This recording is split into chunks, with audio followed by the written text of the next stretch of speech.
Right now I'm driving the Ricmotech MiniMite Pro direct drive steering system, and I have to tell you, this is absolutely my favorite direct drive steering wheel in all of sim racing, and now I'm going to tell you why.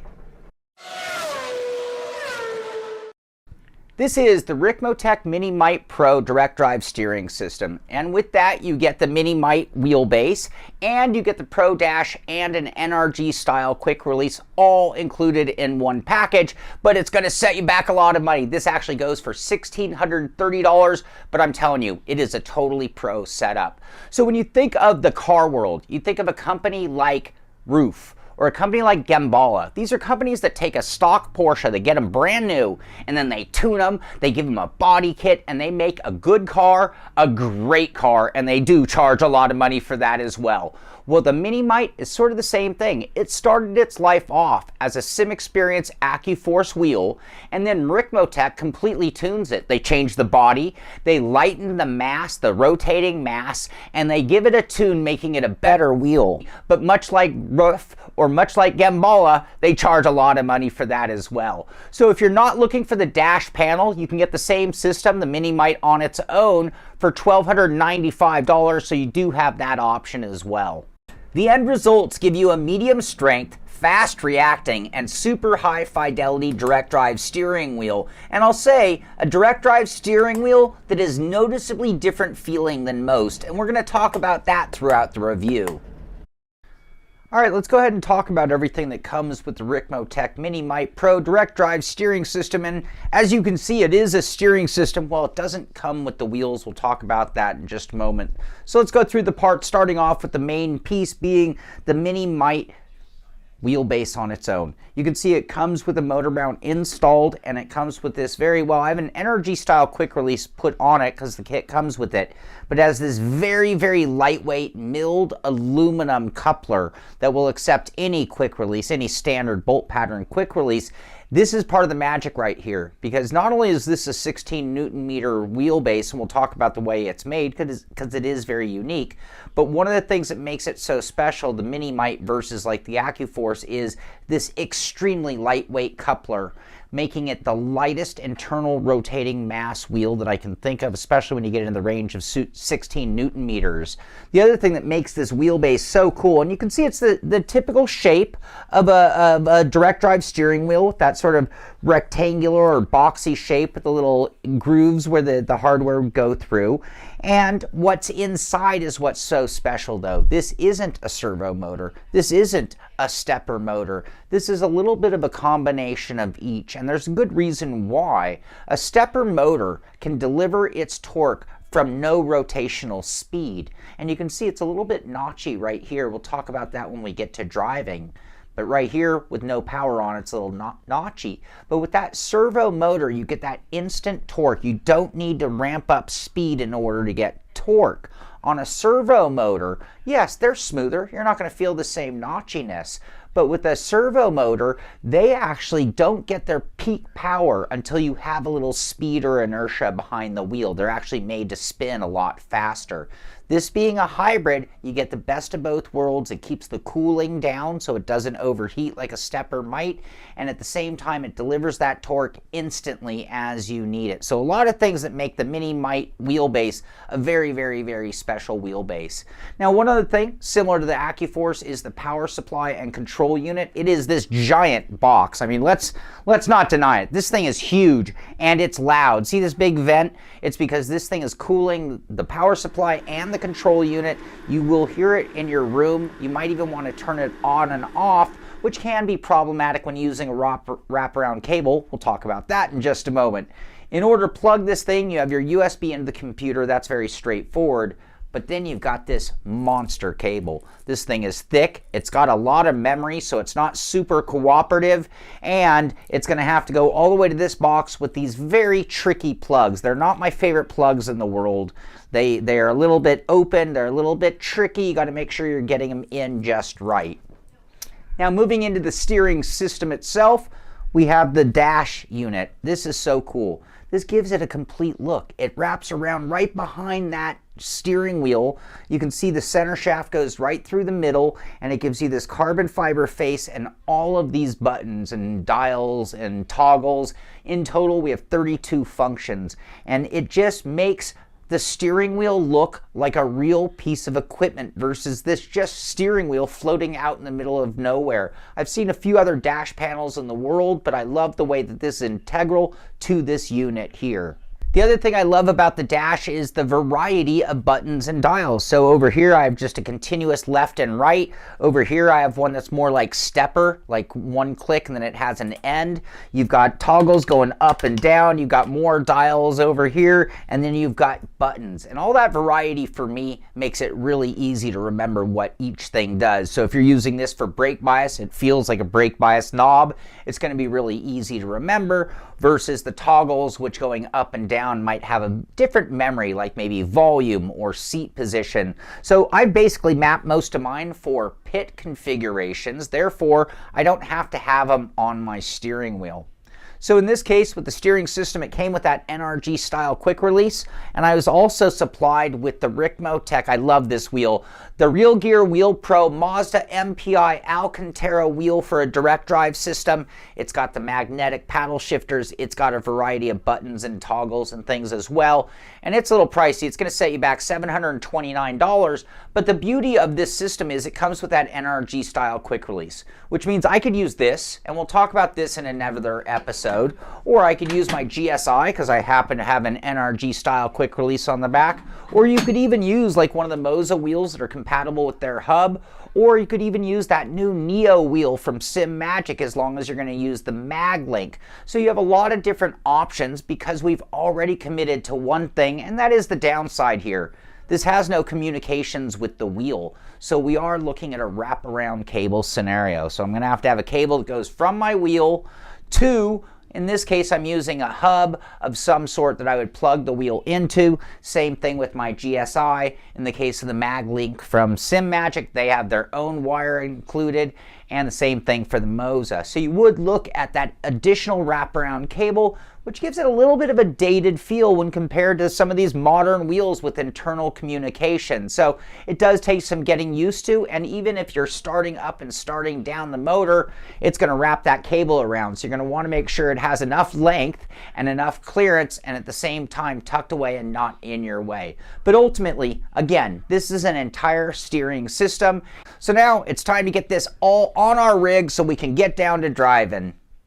The installation of the MiniMite is really easy, and it's just like any other direct drive wheelbase out on the market. You have a lower mount that'll just bolt to your rig. In my case, on the R seat, it lined up perfect, no holes drilled. And on the Forever rig, I lined it up with the front profile here, add a little bracket, and just bolted it down rock solid.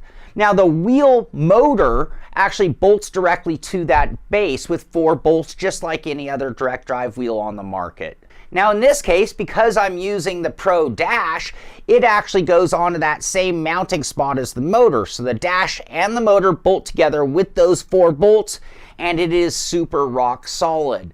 So the MiniMite comes with an NRG style quick release, and that's what I have here with my MPI wheel. This is my round wheel for like slower GT cars or oval racing, and it is a quick release, but it is a wraparound cable. So with the wraparound cable, because there's no communication between the base and the wheel, we do have to have a USB plug. And on my R seat, I added the Ricmotech docking port, which will set you back $23. Or in this case, I have a USB hub here. So if I want to change wheels, I just have to unplug the wheel from my hub.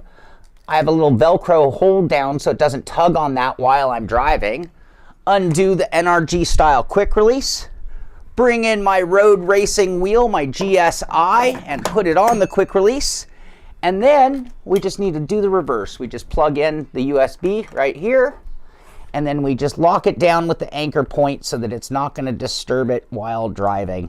And just like that, we've changed from road to oval or oval to road. From there, it's onto the main wiring. There's a plug into the back of the wheelbase, and then there's a secondary connector on the end of the big ass wire. On the opposite end of that big ass wire, there are 2 more connectors. One is a multi-pin with a locking clip, and the other a weird little plug that has to be aligned with a bunch of pins. Do take care here. Here's a USB plug that goes into the computer, and then a power plug, but watch out for that wraparound cable on startup. So with the wheelbase comes a copy of Sim Commander, which is extremely powerful software, and it even includes SimVibe with it, so if you want to run your haptic devices through that same software, you can. Now, I've covered Sim Commander in the past when I did my original review of the AccuForce, and it is very detailed, and I covered it quite a bit there, so if you want to find out more about it, you can watch that video, and I do have a link in the description here, but just to go over some of the basics, you can see it's already put icons. It auto-detected the games that I have, and it created baseline setups for all of those sims, and I have the power to then open up any of those settings, and I can actually make individual adjustments to any of the settings, any of the features of the force feedback in the wheel I can adjust independently. In addition, you can create dashboards, and there are all sorts of other cool tricks. So you have your baseline force feedback. In addition to that, with the MiniMite version, we also get those Brian Highcotter setups. So you can see I have all these independent icons for GT cars or open wheel cars or road cars, and those are settings that Brian has tuned to be exactly like the real car feels. So they're dynamic, they're awesome, and you can just start with those right away on any of those kind of cars. And then you have another option. You can even build a setup from scratch. So you can actually create from one of your practice laps. You can actually pull up one of your practice laps and build a setup from that particular lap, and it'll use the forces from the game to determine the settings that are proper for the wheel. Obviously, my favorite part of the process is testing. I mean, we do a lot of testing for the reviews, and in this case, we've got all of our tunes dialed in perfectly for every scenario that we're going to be racing, so everything's just perfect. And let's start off, if we're going to talk about this steering wheel, let's start off with the power. So it comes in at 16 Newton meters peak, 13 Newton meter consistent power, which for me is right in that sweet spot. That has us right into that range of power that is not a distraction. Now, I mean, I think there are scenarios in real life where you would want more power than that, but when you consider that we're sim racing, what I want is a certain amount of realism and still giving me the ability to set my best lap times. I don't want to fight the steering wheel any more than I have to. Now, with that said, I know there are a lot of 25, 30 Newton meter steering wheels even, and hey, some people want that, and for certain types of training, for certain types of realism, that's great. But for me, it's about sim racing effectively. For me, it's about getting, again, that realism, the right amount of power to feel like I'm really in the cars that I'm driving, and 98% of the time, it is enough force feedback for the cars that I'm driving. And then at the same time, getting that speed, the reaction time, and the ability to set top laps. So for me, that 13 Newton meter range, whether you're talking about this wheel or other wheels, is exactly where I want things to be. So that is where things start for this being one of my favorite wheels of all time in driving. The next thing about it is the fidelity, the speed and quickness in which this wheel reacts. But it is a very fast reacting wheel, and when you give it quick movements, it ramps up that power to match you very, very quickly. And so not only is it registering so quickly what you're doing, but it's also giving you the reactionary force feedback that I think is, again, realistic. That's where I'm going to keep coming back throughout this. It's a certain amount of realism in the way the effects are delivered that makes me such a MiniMite fan. And when we're talking about these effects, we could be talking about, like, if I swerve the car, the way the force feedback immediately matches me for those strong, quick reaction movements. It's got plenty of power to go beyond just a simple turn. So if you increase that, or when you're going into the corner heavy under braking and you get a little bit more load on the wheel, you can feel it really well delivered from the wheelbase. And those other moments that I feel is just such a benefit because this wheel works at lower speeds, which, let's face it, we're not rotating this wheel very quickly. We're moving it in a small amount of area and relatively at a pretty slow rate if we're driving smoothly. and the ability as I'm doing a turn in and I get that extra grip, but when it goes light, the way it goes up and down in that feeling effect makes it so drivable, and I can make those minuscule little corrections to always be handling and controlling the car. So you're getting all those layered effects. You're getting those forces of the grip of the car. You're getting those drop and increases of forces as we induce or encounter under and oversteer.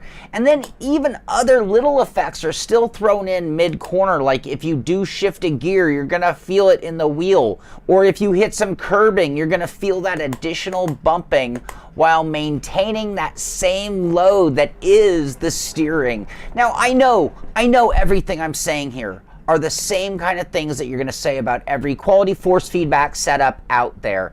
So for me, sometimes we are splitting hairs when we're comparing one wheelbase to another, especially once we get in the same ballpark of Newton meters.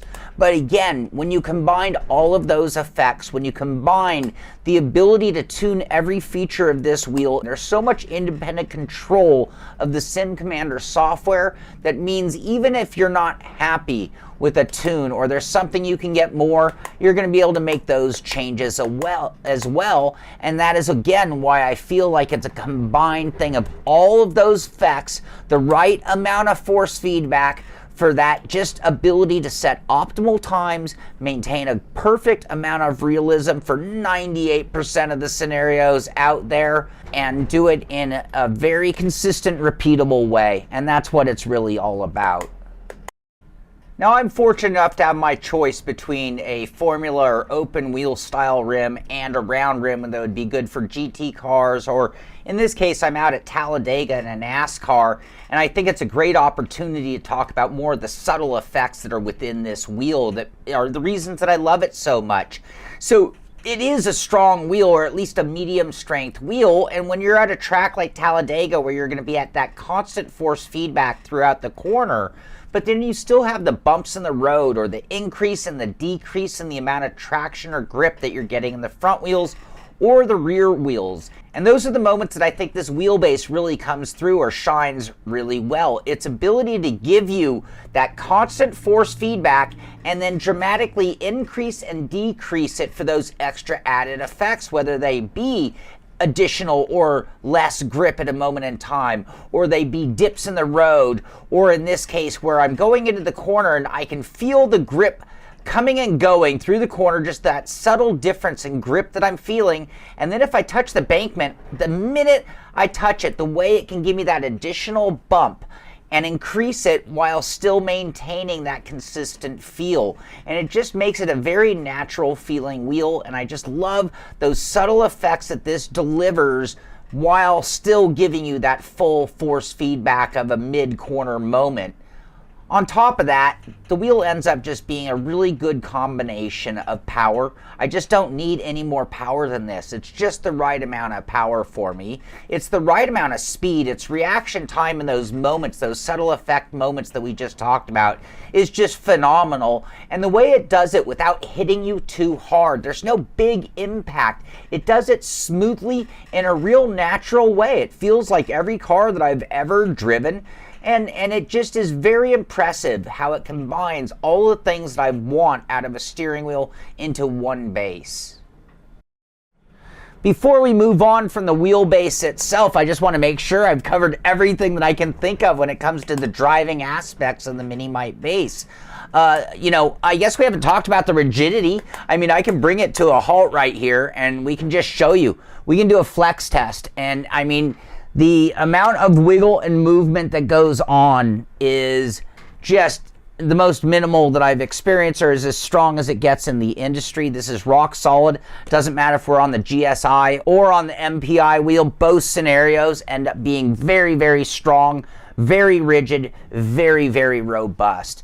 One other thing I want to talk about before we move on to other aspects of this combination is the whole stepper versus servo discussion. You see a lot of people argue this, and this is a stepper motor, or it's actually a stepper hybrid, but steppers are often accused of being notchy. And so you'll actually notice that right now, just like this, there's absolutely no notchiness. It is smooth as can be, with one finger maybe I can start to feel and detect the notches. And a lot of that is from the design of the motor itself from Sim Experience. A lot of that is also the way Sim Commander powers this motor, and that actually cures a lot of that problem. If you power it off, you'll actually notice those steps a lot more, but while driving or even sitting here with the wheel powered on, they just don't exist, and that's where you're getting those advantages of this exact motor so purposely built for sim racing.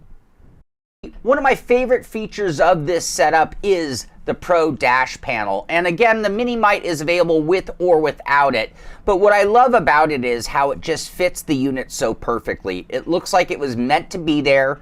It's got that sort of curved design element that give it a real dashboard look, so it has the right look and feel, and it hides the motor itself and any wiring that you have, so it has a really clean look. It's got this nice carbon fiber finish, so I just love the look of it, but more than that is the functionality. So a lot of times I'll have buttons mapped, and maybe the mappings don't work universally from car to car, or there's certain things that I don't need on my wheel, but I do need available during the game. So I have this set up in a perfect way for me right now.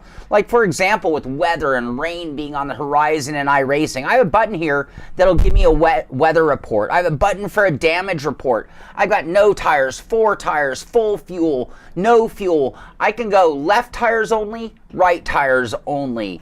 And then on top of that, every once in a while I feel like my FOV is not right. Well, I can change my FOV right here on demand. I can move my seat or the horizon. I can move my seat height in the car. I have all of the view controls on the dash ready to go. So it really expands. I've got 32 functions here on the dash alone, plus whatever my wheel is going to be, and some people might even have a secondary wheel box. So it works for me in terms of that motor memory also. Like it's easier to remember where things are when certain things. I know everything regarding pit stops is up here. Other than the pit limiters, nothing is on my wheel. No tires, 4 tires, right? Double check that damage. Oh, we do know we're gonna have to come into the pits and clear that damage. So the dashboard really does expand the wheel's functionality. It expands the beauty of the whole setup. I mean, look at this setup. This just looks so awesome on my rig, and it just adds to that feel of being in a real race car. At the beginning of the show, I did say this is my favorite wheelbase in all of sim racing, and it is very close. There are a lot of great wheels. It's not a huge margin, but there are things that make this wheel so unique and so special that it is absolutely my favorite. But in case you didn't pick that up, in case I didn't justify it throughout the driving portion of this review, I want to make sure it's perfectly clear, and we're going to break it down with the good, the not so good, and the bottom line, starting off with the good, and that being incredible force feedback. Very fast reacting, immediate torque, smooth movement, looks great with the dash, perfect level of strength for me, no flex, Sim Commander, the ability to adjust every force feedback setting, Brian Heitkotter tunes, road racing specific, includes SimVibe software and virtual dashboards. Dashboard panel is so awesome. 32 additional functions. Stays cool, no heat. As much as I love this wheel, it's not perfect. There are things that could be improved. So let's go ahead and cover the not so good list. Starting off with, it is expensive. Heavy cable. Loud fan on power supply. Wraparound cable. Wiring at motor looks unfinished. And now on to the bottom line. My not so good list came down to 2 main things. First off, it's expensive. There's no denying this is very expensive. It's probably a few $100s more than its equivalent, but it's like the Gembala Porsche. It's tuned. It's got a wide body kit on it. It outperforms the stock one. Is that worth it to everybody? Maybe not. For some, Absolutely. So moving on from that, we have the wiring. We've got that heavy duty wire that goes from the power supply control unit to the motor. It's got so much memory. It is the thickest, heaviest cable I've ever dealt with. So you've got that, and then the pins at the power supply are a pain in the butt. You got to make sure they're just right. And at the motor, it kind of has an unfinished look. So the wiring's kind of not so cool. And then you got the wraparound cables. So the cable's got to go all the way around the shaft if the wheel's going to start up and start down. You got to go into a USB connector. You got the wheel dangling down and it could be in your way. You got to have it just right with enough clearance. And it does feel kind of dated. But if you think about it, you can use a Neo, the SimMagic Neo with the MagLink. NRG compatible. They understand wraparound cable because a lot of direct drive wheels just don't have communication, so you're going to have to deal with that. Same thing goes with Moza. With their universal hub, a handful of their wheels would work in this scenario as well. So we aren't quite done with wraparound cables just yet, but soon we probably will be. Eventually we probably will be, because it does, again, feel fairly dated. So beyond that, you've got that loud ass fan. You might even want to turn it on and off when you're not using it, mindful that it's going to restart the motor and that wraparound cable we just talked about. So you got to take that into consideration. So at the beginning of the show, I said this is my favorite wheel combo out there. And here's why. Many years ago, I ran on an AccuForce and I absolutely loved it.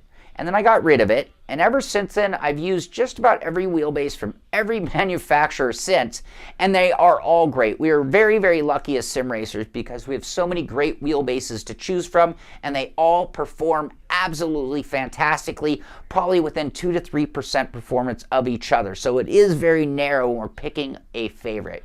But ever since then, I've kind of missed the AccuForce, and I thought, is that a placebo effect or is that reality?